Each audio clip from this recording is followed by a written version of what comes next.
feel powerful. I feel chic and I feel comfortable.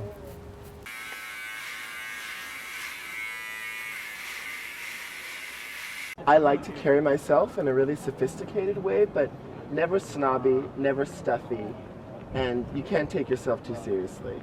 No one likes someone who has a stick up their butt. If someone were to ask me, Mykki, how do I become a star? I would say, don't aim for becoming a star. Aim for becoming a superstar. I don't think it's a new idea at all that fashion is a political force, that fashion drives a lot of dialogues within culture. So many subversive ideas, so many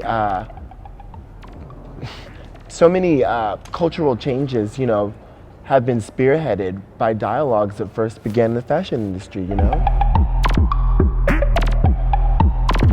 I think one of my most favorite memories is probably when I was really little.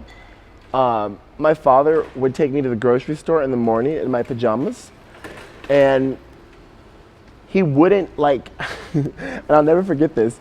He wouldn't even let me put on my shoes, so he would carry me everywhere in the store. I think my first style moment ever was really influenced by Jamiroquai. What will I never wear?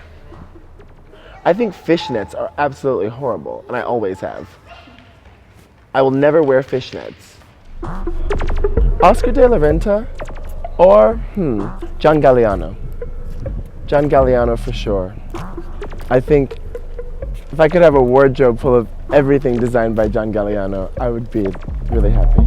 I just want to have a big house in the countryside and throw raves at it and have babies.